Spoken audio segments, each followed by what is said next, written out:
Salut tout le monde. Aujourd'hui, Inch'Allah, nous allons faire une leçon de travaux encadrés qui porte sur le vocabulaire tiré de la troisième œuvre au programme, Le dernier jour d'un condamné, ce roman à thèse de Victor Hugo. Je vous ai proposé un vocabulaire et pour mieux le comprendre, je l'ai accompagné avec des illustrations.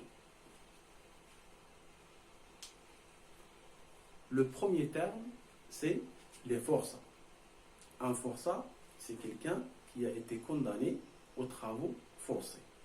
Et normalement, les forçats, on les ménote avec des fers que vous voyez sur l'image.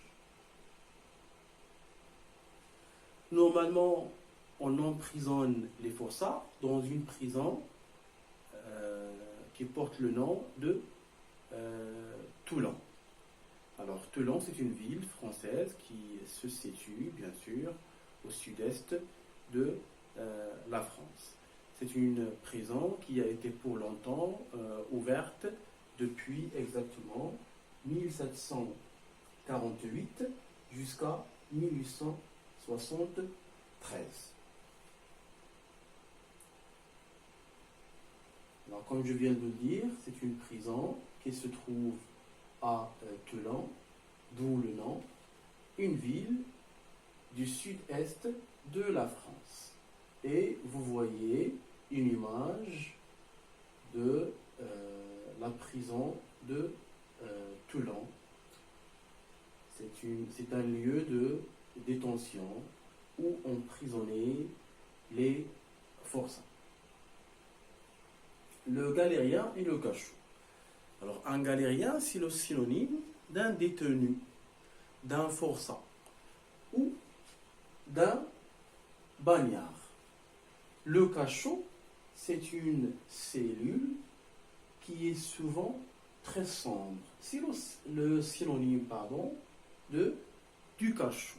Seulement que le cachot n'est pas sombre. Dans le cachot, il y a des grilles.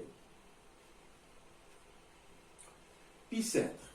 Bicêtre, c'est la plus mauvaise prison d'hommes. Elle renferme des condamnés à de longues peines et des condamnés. Comme dans le dernier jour d'un condamné, le condamné a été emprisonné premièrement à Bicêtre. Vous voyez sur l'image la porte principale de Bicêtre à l'époque. La peine de travaux forcés, alors, nous l'avons déjà expliqué, c'est le fait de condamner des criminels aux travaux forcés qui changent d'une personne, bien sûr, à une autre. La peine des galères, alors la peine des galères, c'est une autre punition, comme les travaux forcés. C'est une peine qui consiste à envoyer les forçats comme des rameurs. Ils vont ramer. Comme des rameurs, bien sûr, ou comme des rameurs dans les galères ou au bord des galères. La pendaison. La pendaison, c'est un type de punition. C'est un type de la condamnation à mort. Il y en a plusieurs, à savoir par exemple la pendaison, la dilapidation, le peloton, la chaise électrique, etc. Alors vous avez une image qui vous montre ici ce type de la condamnation à mort, la pendaison. La cour d'assises. La cour d'assises, c'est un tribunal.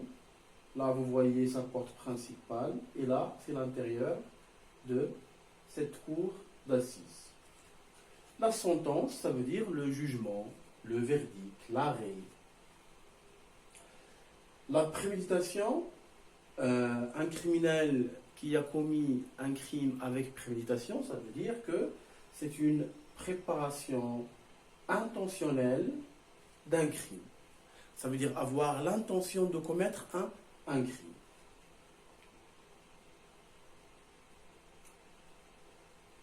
Vous avez le greffier, comme montré sur l'image. Le greffier a pour mission de garantir le bon déroulement des débats aux audiences. C'est le rôle du greffier, toujours dans chaque tribunal. Le sursis, ça veut dire c'est le temps de répit dont on dispose avant une échéance défavorable. Le pourvoi en cassation, le narrateur au début attendait son pourvoi en cassation, mais il ne l'a pas eu. Alors le pourvoi en cassation constitue une voie de recours ouverte à l'encontre des décisions rendues en dernier ressort. Et vous avez un petit schéma qui vous explique la chose. Vous avez cour de cassation,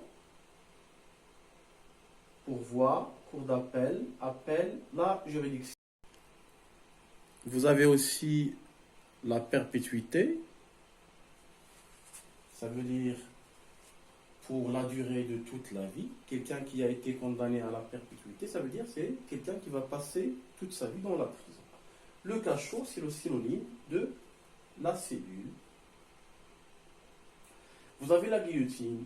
La guillotine, c'est une machine qui a été inventée par un certain Guillotin, un homme qui s'appelle Jean Guillotin, je crois qu'il a proposé l'idée de fabriquer cette idée, ce n'est pas lui qui l'a fabriquée. Alors la guillotine, c'est une machine par laquelle on essaie de couper la tête à un condamné, à quelqu'un qui a été condamné à mort. C'est une machine alors de conception française qui fut utilisée en France pour l'application officielle de la peine de mort. L'inventeur, comme je viens de le dire, de cette guillotine, c'est l'homme que vous voyez. Elle s'appelle alors Jean-Joseph Guillotin. Jean-Joseph Guillotin, en réalité, ce n'est plus l'inventeur, mais c'est lui qui a proposé que tous les condamnés à mort soient exécutés selon le même mode opératoire. Exécution plus humaine avec la machine. Je vous fais sauter la tête en un clin d'œil et vous ne souffrez point. C'est une phrase prononcée par Guillotin. C'était un député français. La grâce royale, c'est la licence du roi de dispenser à un condamné d'exécuter tout au parti de sa peine. Il peut alors aussi la réduire ou la modifier. Le narrateur dans le dernier jour d'un condamné attendait sa grâce du roi. Le ferrage des forçats, ça veut dire c'est le fait de mettre des menottes au forçat, comme montre l'image que vous voyez. Alors c'est un rite cruel qui précède le départ des forçats. Pour le bagne, l'opération consiste alors à poser au cou du forçat un carcan. Les carcans, nous l'avons déjà vu dans l'une des images précédentes. Ce sont des carcans, ce sont des fers. Voilà, ce sont les carcans. Revenons maintenant à notre terme. Voilà. Le terme c'est un procès. Alors, le narrateur dans le dernier jour d'un condamné attendait son procès. Et il nous a raconté tout son procès, les 3 jours, la durée de son procès, bien sûr, au tribunal, en faisant un retour en arrière. Un procès alors est un litige soumis à une juridiction, laquelle peut être une cour ou un tribunal. À l'issue du procès, une décision est rendue. La décision alors est généralement appelée jugement. Le huissier, alors le huissier c'est un officier ministériel chargé de signifier et d'exécuter les décisions du tribunal. Comme vous voyez, c'est un huissier qui accompagne un condamné. La conciergerie, c'est la deuxième prison par laquelle il va passer le prisonnier, le condamné, à mort. La conciergerie alors, c'est le principal vestige de l'ancien palais, de la cité. Il fut converti en prison d'État en 1370. L'hôtel de ville, comme vous voyez sur l'image, c'est l'hôtel de ville se trouve bien sûr à Paris. L'hôtel de ville de Paris héberge les institutions municipales de Paris. C'est la place où le narrateur, le dernier lieu par lequel le narrateur va passer. La place de l'hôtel de ville, comme vous voyez sur l'image, alors c'est une ancienne place de grève jusqu'à 1830. Et c'est une place qui se trouve à Paris, bien sûr, en France. La place de grève alors est rebaptisée place de l'hôtel de ville à partir de le 19 mars 1830 est devenu alors un espace réservé aux piétons depuis 1800 ou 1982. Les toilettes du condamné, comme montre l'image, on fait des toilettes au condamné, ça veut dire le rasage des cheveux sur la nuque du condamné, déchirure du col de la chemise pour le préparer à une bonne décapitation. Le guichetier, là j'ai trouvé tout simplement l'uniforme du guichetier. Alors le guichetier, c'est un employé chargé d'ouvrir ou de fermer le guichet d'une prison. C'est le geôlier, synonyme de le geôlier au sens littéraire. Le bourreau, ça veut dire c'est celui qui exécute les condamnés à mort. C'est une personne qui était chargée par l'autorité des tortures et de l'exécution des condamnés à mort. C'est un exécuteur ou un guillotineur. Un spectre. Le narrateur nous a présenté l'idée de la mort sous la forme d'un spectre. C'est une forme de cette idée qui lui a souffert.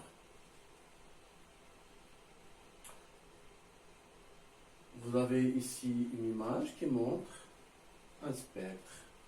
Normalement, on a peur des spectres. Fantasmagorie, c'est un spectacle surnaturel, spectacle qui consiste à faire apparaître dans un lieu obscur des images qui semblent être des ombres ou des fantômes. Et vous avez aussi camisole. La camisole, ça veut dire c'est une veste en toile, comme vous voyez sur l'image, en toile très forte, qui est destinée à empêcher une personne de se servir de ses bras.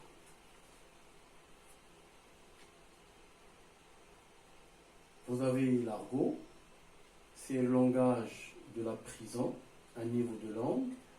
Vous avez ce mot qui a rapport avec la médecine, excroissance, c'est une tumeur qui sort du corps d'un être vivant. Infernal, c'est un mot, l'adjectif qui a rapport avec l'enfer, dérivé de l'enfer. Captif, vous avez ici un homme qui est captif dans sa cellule, ça veut dire qu'il est retenu, il est prisonnier. hallucinations, ce sont des troubles sensoriels qui donnent l'impression de percevoir quelque chose qui n'existe pas, comme est arrivé au narrateur, au condamné. Orphelin, c'est quelqu'un qui a perdu son père et sa mère. Veuve, seule et non remariée, avec le décès de son conjoint. Le narrateur ici nous parle, par exemple, dans le dernier jour d'un condamné, parle de 3 personnes, sa fille, sa mère et sa femme. Et il dit que sa femme, il va devenir, après son exécution, une veuve. Déshonorer, c'est le fait de faire perdre son honneur à quelqu'un. Bien sûr, compromettre sa réputation. Escorter, c'est accompagner afin de surveiller quelqu'un. La tombe, vous avez ici, quand on meurt, ou quand on est mort, pardon, on enterre dans une tombe. Là, c'est l'image, c'est une tombe. Narguer, c'est défiler avec insolence. Une infirmité, ça veut dire que c'est un certain handicap fonctionnel. Vous avez les carcans, nous les avons déjà vus, pour menotter le condamné. Et vous avez 2 types de carcans. Là, c'est un carcan en fer, un carcan en bois. Transfert, c'est le fait de transférer le condamné d'un lieu à un autre lieu. Par exemple, le narrateur a été condamné de la prison de Bicêtre à la conciergerie. Et après, il va être transféré de la conciergerie vers l'hôtel de ville. Le narrateur va rencontrer un certain frioche. Le frioche, c'est un terme en argot. C'est quelqu'un qui a été condamné à mort, pourvu en cassation. C'est un assassin. Récidive, c'est le fait de commettre une seconde infraction après une première condamnation définitive, tout comme le frioche. Récidiver, ça veut dire le fait de commettre une seconde infraction après une première condamnation définitive. Assassin, c'est une personne qui tue ou a tué volontairement, quelqu'un qui a l'intention, ça veut dire qu'il commet le crime avec préméditation. Le récit cadre, c'est ce qu'on appelle le récit enchâssé. C'est une histoire dans une histoire. Le récit enchâssé consiste à employer un narrateur principal et un narrateur secondaire. Comme dans La boîte à merveilles, par exemple, Sidi Mohamed raconte tout au long de l'œuvre son histoire, et à un certain moment, ou dans certains moments, il arrête la narration et on donne l'occasion à quelqu'un de raconter une autre histoire. Par exemple, l'histoire de l'oncle Othman, le récit enchâssé d'Abdallah l'épicier, etc. Dans le dernier jour d'un condamné, c'est la même chose. Le narrateur parfois arrête de raconter son histoire, de faire son récit, son propre récit, et c'est une autre personne qui va intervenir, qui va devenir un narrateur secondaire. Par exemple, le cas du frioche. Le frioche, il va raconter sa propre histoire. Passons à voir un autre terme.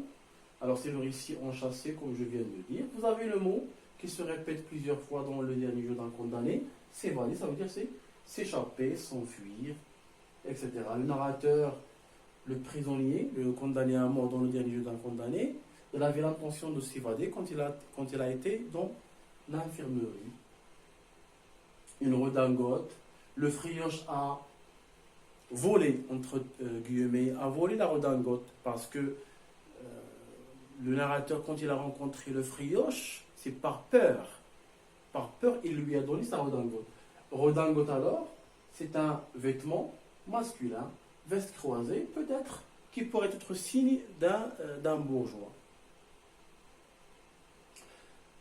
Mépris, ça veut dire c'est le dédain, sentiment qui traduit le fait de juger quelqu'un indigne d'estime ou moralement condamné. Alors le mépris, ça veut dire le dédain. Tuer quelqu'un de sang-froid, ça veut dire le tuer avec préméditation et sans état d'âme et sans être emporté par aucun mouvement violent de violence. Ça veut dire le fait d'avoir l'intention de tuer quelqu'un et le fait de ne pas se sentir quelque chose envers lui, ou envers en général l'acte de tuer. Vous avez Charles X, dans le dernier jeu d'un condamné, on a parlé de ce roi. Il fut roi alors de France à partir de 1824 jusqu'à 1830. Un impie, ça veut dire une personne qui refuse et méprise la religion ou ce qui est sacré. C'est peut-être le synonyme de athée, de irréligieux. Ficide, ça veut dire qu'il dégage une odeur forte et vous avez aussi le vicaire et le curé, c'est presque le même terme, sauf que dans la religion catholique, le vicaire c'est un prêtre catholique chargé de seconder le curé, alors que le prêtre est placé à la tête d'une paroisse. Vous avez charitable, ça veut dire qu'il donne volontiers aux autres généreux. Vous avez le mot restaurer aussi, c'est remettre en bon état. Un architecte, le dernier jour d'un condamné, dans le dernier jour d'un condamné, le condamné a parlé de l'architecte, qui est un petit peu, entre guillemets, zinzin, qui lui a demandé des numéros de loterie gagnant. Un sous-architecte, ça veut dire celui qui aide, c'est un technicien, c'est l'adjoint de l'architecte. L'imbécile, c'est un terme péjoratif, personne qui manque singulièrement d'une intelligence. La loterie, c'est un jeu d'argent et de hasard. L'Andalousie, c'est une région d'Espagne, comme vous voyez. Se repentir, ça veut dire regretter profondément d'avoir fait quelque chose, avoir des remords. Exécrable, ça veut dire qu'il est abominable et détestable. C'est un registre soutenu. Recueillement, c'est une méditation ou concentration profonde. Un supplice, ça veut dire une souffrance physique ou morale extrêmement vive. Notre-Dame de Paris, c'est un édifice très connu. Exactement, c'est l'une des cathédrales françaises les plus connues. Sa construction s'étant étendue alors sur de nombreuses décennies, exactement 2 siècles. Se clore, ça veut dire se terminer. Maximilien Robespierre, c'était un avocat, c'était un politicien. Ce sont aussi parmi les principales figures de la Révolution française. Louis XV, c'est un roi, c'est le roi de France et de Navarre à partir de 1774 jusqu'à 1791, puis roi des Français à partir de 1791 jusqu'à 1792. Il est né le 23 août en 1764 à Versailles et mort le 21 janvier 1700. L'essentiel ici, parce qu'il a été cité dans l'œuvre, parce qu'il a été guillotiné aussi sur la place de la Révolution. Réfuter, ça veut dire démontrer la fausseté d'un raisonnement. L'échelle de torture, ça veut dire que c'est une succession de souffrances qu'a subi le narrateur. Lugubre, qui évoque le deuil, la mort, sinistre. La déception, ça veut dire un sentiment défavorable, comme a senti le narrateur. Laisser par la perte de ce qui était espéré. Déçu alors, c'est frustré. Reconnaître, alors, c'est identifier quelqu'un comme étant connu ou déjà vu. La bonne, c'est la femme dont le métier est d'accomplir certaines tâches ménagères. L'éditeur, c'est la personne physique ou morale assurant la publication et la commercialisation de l'œuvre d'un écrivain ou d'un artiste. Le valet, c'est le synonyme de serviteur. Vous avez la chemise de Batiste. C'est une chemise de toile fine et blanche, de lin, ou parfois de chanvre, comme vous voyez sur l'image. Populace, c'est un terme aussi péjoratif. Ensemble des couches les plus défavorisées de la population, considérées comme vulgaires et dangereuses. Avide, ça veut dire qui désire. Par exemple, la foule est avide, elle est assoiffée au sang. Cruel, caractérisé par une tendance à aimer faire ou voir souffrir les autres. Bien, ce sont les termes choisis dans le dernier jour d'un condamné et qui sont dans le dernier jour d'un condamné. Ce sont des termes qui sont importants et qui vont vous aider à bien comprendre, bien sûr, l'histoire ou la visée recherchée, les messages que cherche l'auteur à véhiculer. Par exemple, Robespierre, il faut savoir qui est Robespierre pour savoir pourquoi le narrateur l'a-t-il incarné dans cette histoire. Voilà, jusqu'ici, notre leçon touche à sa fin. Merci pour votre attention et Inch'Allah à la prochaine vidéo.